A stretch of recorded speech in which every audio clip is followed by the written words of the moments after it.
This conference will now be recorded.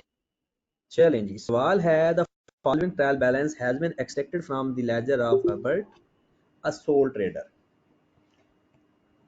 Building at cost, equipment at cost.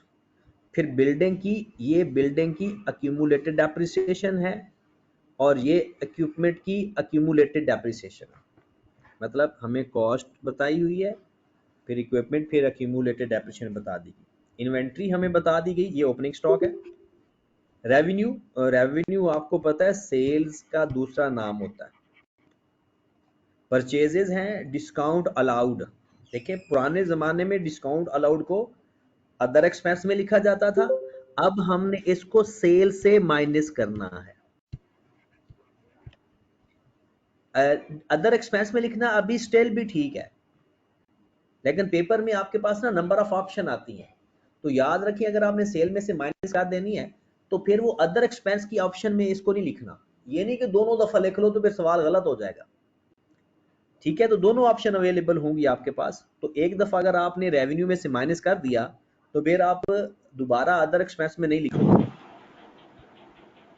Discount को purchase में से minus करेंगे, फिर wages and salary, bad debts, loan का interest है, और अदर ऑपरेटिंग एक्सपेंस है, ट्रेड रिसीवेबल है, ट्रेड पेएबल है, allowance for bad debts, opening provision. Okay होगी बात.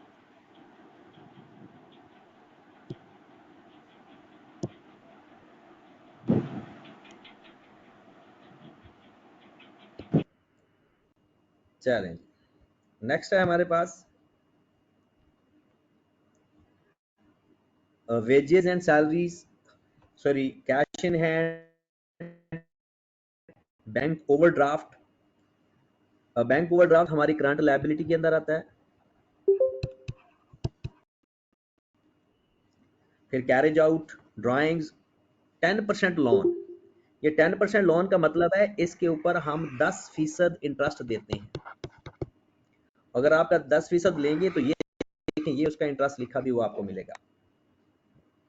ये जो 10% लोन लिखा हुआ है ना 15,600 का, तो ये ऊपर 1560 इसका 10% लेकर लिखा भी हुआ है. बट अगर ये कम लिखा होता ना तो बाकी का इंटरेस्ट हम पेएबल समझते कि वो अभी पे नहीं किया. जैसे ऊपर अगर 1500 लिखा होता तो हम ये समझते कि 60 पेएबल है, तो फिर वो जैसे पेएबल एक्सपेंस की एडजस्टमेंट करते हैं वैसे किया करते.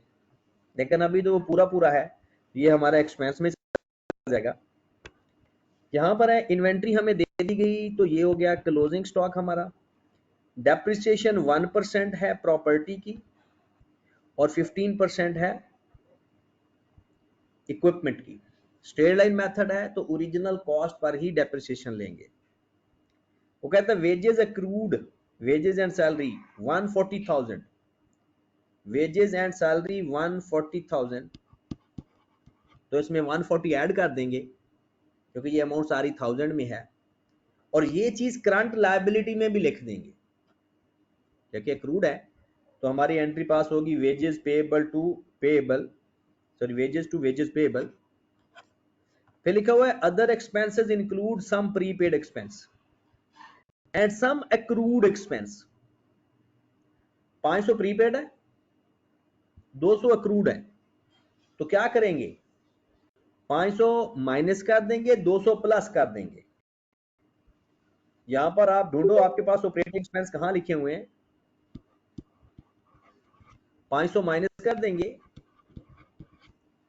200 प्लस कर देंगे, और यही 500 जाकर प्रीपेड एक्सपेंस में लिखेंगे करंट एसेट में, और 200 अक्रूड एक्सपेंस में लिखेंगे करंट लायबिलिटी में भी. Got it. उसके बाद आपके पास प्रोविजन है 5%. तो प्रोविजन का तो मामला आपने हमेशा देखते रहना है. पहले बनाते हैं प्रोविजन का अकाउंट. आपके पास प्रोविजन का ब्रॉडाउन है 280, राइट. कैरिड ऑन 5% है. कैरिड ऑन कितने फीसद है, डेटर्स का 5%. आप अपने डेटर्स पे जाओ, ये हैं डेटर्स आपके पास. इसका 5% लेकर मुझे बताओ तो ये कैरी डाउन आ जाएगा। इसका 5% लो और बताओ कैरी डाउन कितना आ रहा है। जी जनाब 2310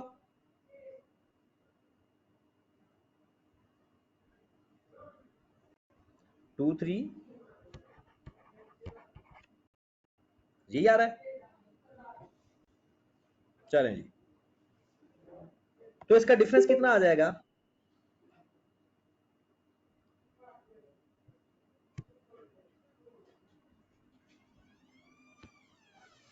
इसका डिफरेंस कितना आ जाएगा? हाँ, जिसका डिफरेंस कोई कैलकुलेशन अगर कर रहा है तो इसकी कैलकुलेशन बताए।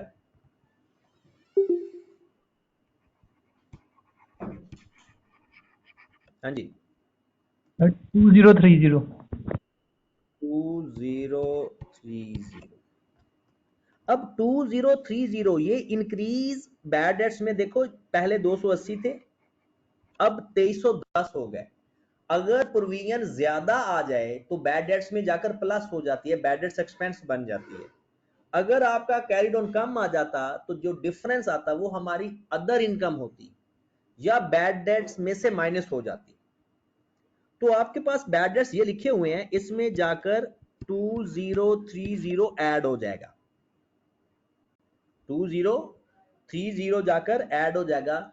और अगर ये बैड डेट्स यानी प्रोविजन कम आ रही होती तो बैड डेट्स में से माइनस हो जाती, क्योंकि प्रोविजन बढ़ने से बैड डेट्स बढ़ जाते हैं, प्रोविजन कम होने से बैड डेट्स कम हो जाते हैं। तो ये प्रोविजन बढ़ रही है, तो जिस खत्म हो गया मामला।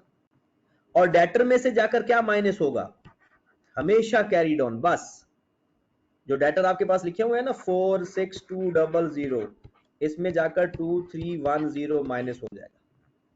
और अगर कोई फर्दर बैड डेट्स होते, एडिशनल बैड डेट्स होते, तो वो भी डेटर में से भी माइनस लाजमी होते। बैड डेट्स में तो वो जाते ही जाते, डेटर से माइनस होते, बट ट्रायल बैलेंस वाले बैड डेट्स डेटर में से कभी माइनस नहीं होते, क्योंकि वे ऑलरेडी माइनस हो चुके होते हैं। क्लियर होगी बात? चलें जी, सवाल हमने पढ़ लिया, बल्कि हमारा सवाल तो हल हो गया। एक दफा मैं ये सवाल कंप्लीट करवा देता हूं, फिर कल से मैं आपको सवाल रीड करके इसकी एडजस्टमेंट सिखाया करूंगा और आप लोग हल किया करोगे। ठीक होगी बात? क्योंकि पहला सवाल है इतना लेंथी, पहले बेसिक सवाल किए हैं। तो स्टार्ट करते हैं हम। बिजनेसमैन का नाम मिस्टर एच है। Statement of comprehensive income.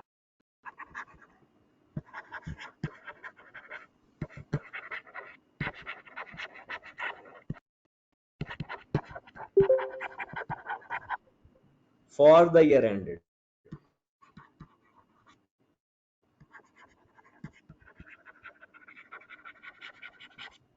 साल का एंड कौन सा है जिस साल की हम फाइनेंशियल स्टेटमेंट बना रहे हैं?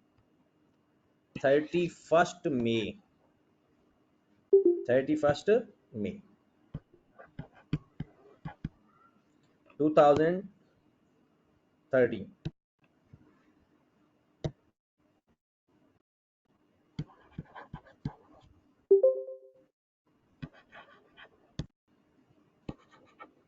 सबसे पहले रेवेन्यू लिखते हैं। हाँ जी, रेवेन्यू कितना गिवन है? 405000। और ये ऊपर ये इन थाउजेंड में भी लिख देते हैं, 405000।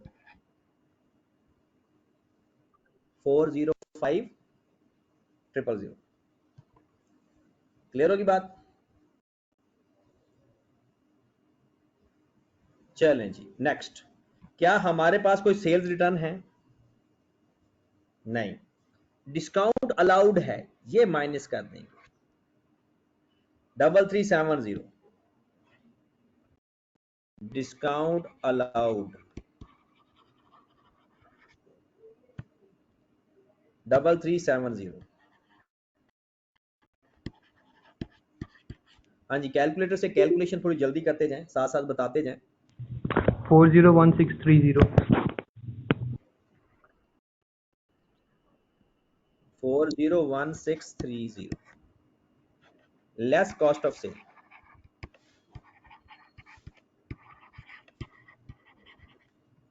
Less cost of sale. तो ओपनिंग स्टॉक हमारे पास गिवन है मेरे भाई 27400 प्लस इसमें परचेजेस कर देते हैं। परचेजेस हमारे पास हैं जनाब 259600,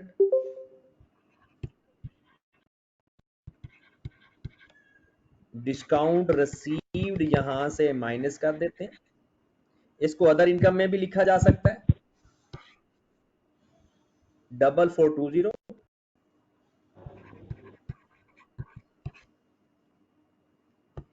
उसके बाद क्या कैरेज इन है या नहीं, कैरेज इन या परचेज रिटर्न।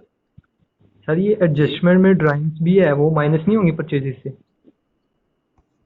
एडजस्टमेंट में ड्राइंग्स हैं, मैंने क्यों नहीं पढ़ी।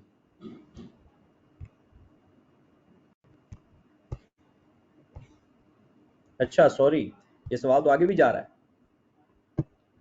मैंने वो सवाल आगे नहीं पढ़ा। The amount of purchase include goods valued 1040 draw for the Herbert for his own. तो इसकी एंट्री क्या पास हो जाएगी, drawings debit purchase credit. Drawings debit purchase credit.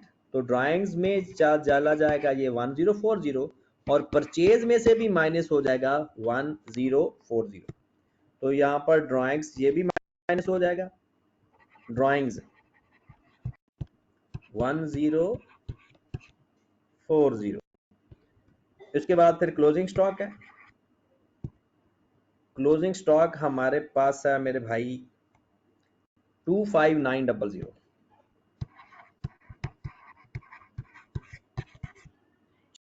चलो जी, हमें टोटल करके बता दीजिएगा इसका आंसर।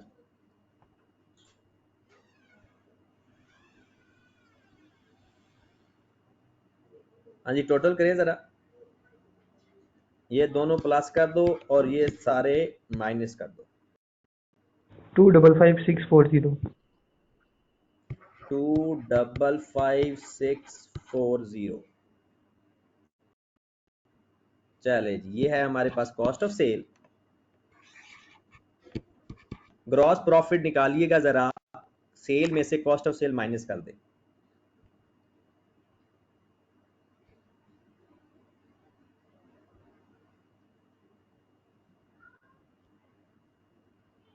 कितना आ रहा है,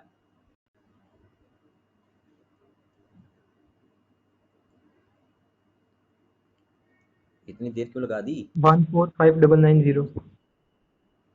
149550 यही है। 145990। 145990। 145990। ओके, चलें जी, लेस अदर एक्सपेंस। हाँ जी, अदर एक्सपेंसेस में क्या क्या आता है, और हमने सारी एडजस्टमेंट वैसे एडजस्ट तो कर ली हैं। सबसे पहले तो डेप्रिसिएशन ले लो। बिल्डिंग की डेप्रिसिएशन कितने फीसद है, 1%, और 15% है इक्विपमेंट की। तो इसका 1% लेंगे तो ये हमारे पास आ जाएगा 900, और इसका 15% लें जरा, कितना आता है। इक्विपमेंट का 15% लें, कितना आता है, 8625। 8625। तो पहले हम डेप्रिसिएशन ही लिख लेते हैं। डेप्रिसिएशन हमारे पास है 900 प्लस 8625। 900 प्लस 8625, तो ये कितना आ जाएगा, 9525। जी सर। चलें जी। डेप्रिसिएशन के बाद अक्यूमुलेटेड डेप्रिसिएशन तो अपने आप माइनस होती है। डिस्काउंट अलाउड हो गया, डिस्काउंट रिसीव्ड हो गया। वेजेस एंड सैलरीज 52360 में 140 प्लस कर देंगे। 52360 में 140 प्लस कर देंगे तो कितना आ जाएगा? 52500। हाँ जी, ये है 52500। 52500 वेजेस एंड सैलरीज। ओके होगी बात? चलें जनाब, बैड डेट्स इन दोनों को प्लस करके बताएं। 2030 प्लस 1720 3750। 3750। फिर आ गया जनाब बैड डेट्स भी हो गया। इंटरेस्ट ये ऑपरेटिंग एक्सपेंस के नीचे जाएगा। ये फाइनेंस कॉस्ट है ना, ये ऑपरेटिंग एक्सपेंस के नीचे जाएगा, ऑपरेटिंग प्रॉफिट के। तो ये देखें 3800 में 500 माइनस करें, 200 ऐड करें। 500 माइनस करें, 200 ऐड करें। ऑपरेटिंग एक्सपेंस कितना आ गया?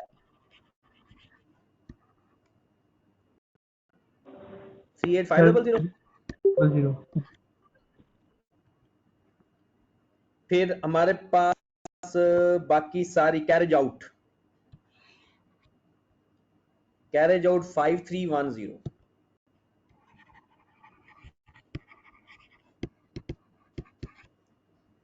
और कोई एक्सपेंस है तो बताएं। खत्म होगी बात। नीचे वाले सारे एक्सपेंस हमने उसमें एडजस्ट कर चुके हैं। लो जी, एक्सपेंसेस का टोटल कर लें।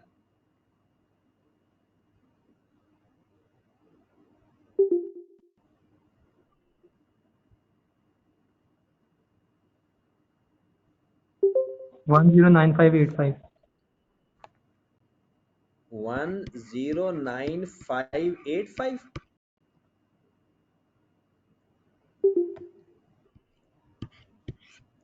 ऑपरेटिंग प्रॉफिट आ गया हमारे पास। हाँ जी, ग्रॉस प्रॉफिट में से माइनस कर दें तो ऑपरेटिंग प्रॉफिट आ जाएगा।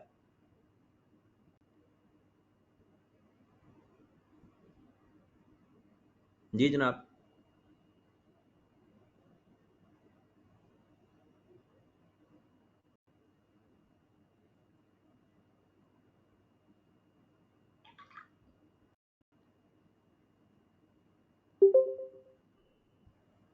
किधर चले जाते हो इतना स्लो? 6405 सर, वो नेट जरा हो गया था। अच्छा 60, दोबारा बताइए। 36405। 306, दोबारा। 36405। अच्छा 36405। तो इसमें से लेस कर देते हैं फाइनेंस कॉस्ट या इंटरेस्ट 1560। तो ये हमारे पास आ जाएगा नेट प्रॉफिट।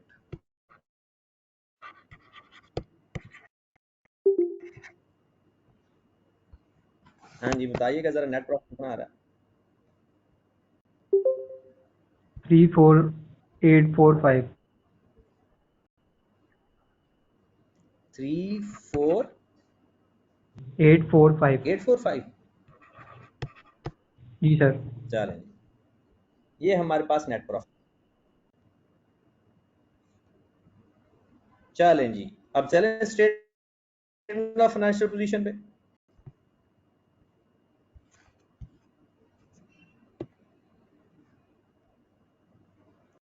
चलें जी, निकाले जरा statement of financial position.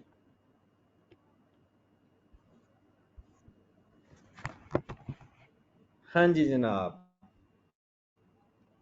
Herbert statement of financial position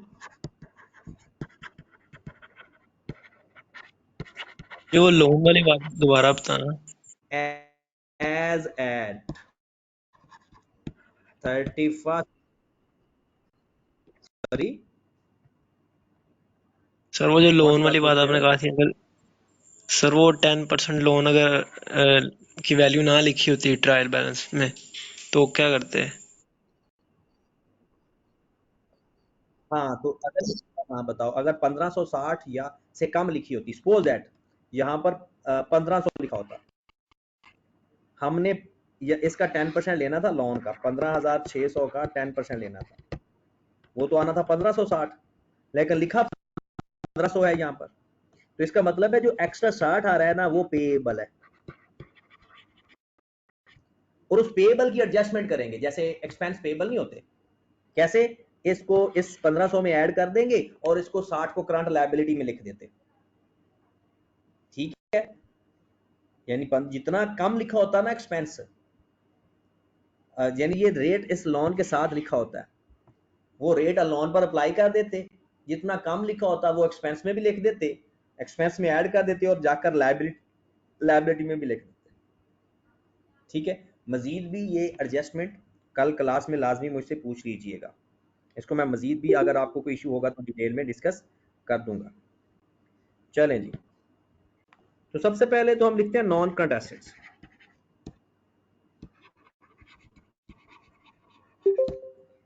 non current assets हमारे पास हैं लैंड एंड बिल्डिंग 90,000,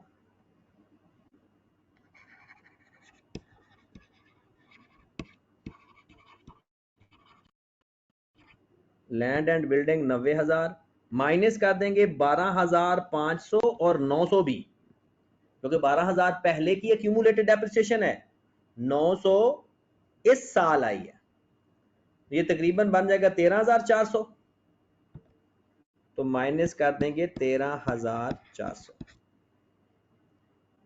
फिर इक्विपमेंट है दूसरा,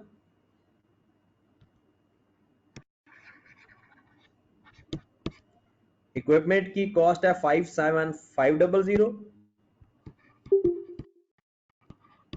माइनस 32,500 पहले की डेप्रिसिएशन है, 8,625 अब की डेप्रिसिएशन है, तो इनको प्लस करो जरा, कितना बनता है, 41 कितना, 41,125,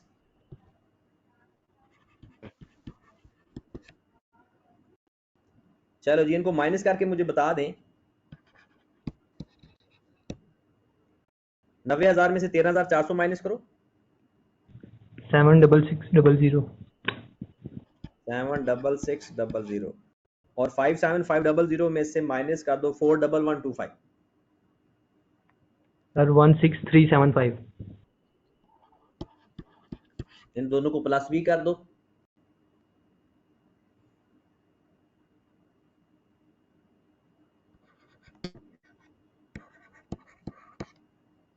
92975 जी ओके सर। जी। उसके बाद आ जाता है हमारा करंट एसेट्स। करंट एसेट्स में सबसे पहले आ जाता है हमारे पास स्टॉक। ये ख्याल रखना है कि स्टॉक में ये 3 जीरो नहीं लिखनी, क्योंकि ऊपर इन 1000 में लिख रहे हैं, स्टॉक हमारा आ जाएगा यहाँ पर 1000 में लिखना जरूरी है, स्टॉक 52900, 52 है 25 है 25। फिर हमारे पास डेटर्स हैं, account receivable, account receivable, account receivable हमारे पास है 46200 माइनस 2310, सिर्फ कैरी ऑन माइनस करना है, 46200, तो ये यहां पर नहीं लिखते, 46200 माइनस 2310, तो करे जरा माइनस कितना आ गया, 43890 43890। हाँ जी, फिर उसके बाद रिसीवेबल हो गया, फिर कैश इन हैंड 151, कैश 151, फिर एक प्रीपेड ऑपरेटिंग एक्सपेंस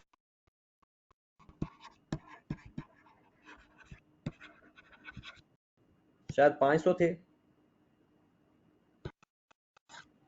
500। और कोई करंट एसेट है तो बता दें, और कोई करंट एसेट आपकी नजर में है तो बताएं, वरना इसका टोटल करें। 70441। टोटल 7044 टोटल एसेट्स भी कर दें, इसमें नॉन करंट एसेट ऐड कर दें। 163416। कितना?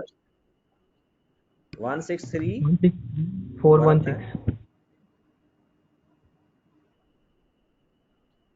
सर 416। 416। फिर हमारे पास आ जाएगा इक्विटी का, सॉरी ये ठीक है या गलत है? सर ठीक है।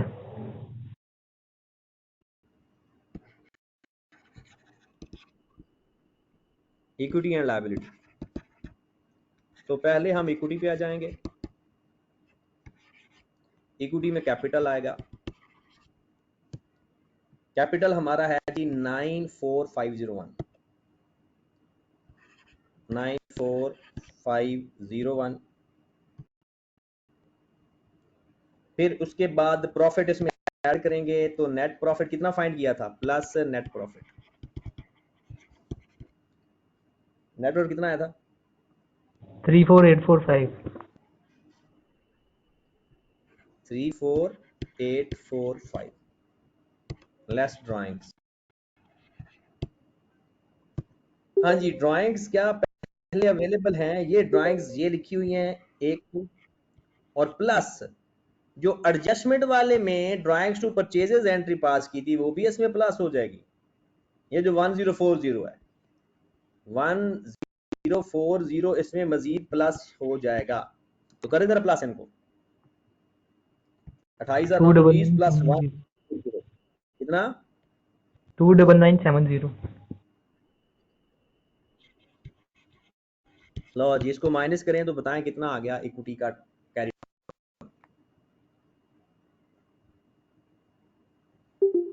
99376।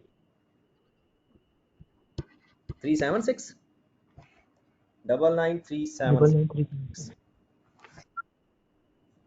चलें जी, नेक्स्ट आ जाएं। नॉन करंट लायबिलिटी,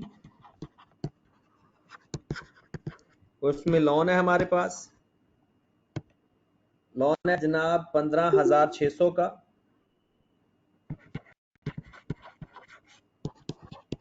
और फिर करंट लायबिलिटी पे आ जाओ। करंट लायबिलिटी में ट्रेड पेएबल है 33600, trade payable 33600। Bank overdraft, bank overdraft है मेरे भाई आपके पास 14,500। फिर उसके बाद है एक्रूड एक्सपेंस। एक्रूड एक्सपेंस आपके पास है, एक तो ये 140 था, प्लस एक ये 200 था, 140 प्लस 200 340। और अगर कोई लायबिलिटी है बता दें, वरना इसको प्लस करें।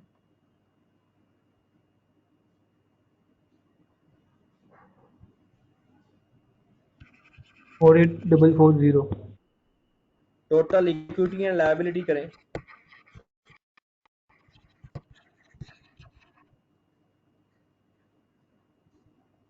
वन 163,416।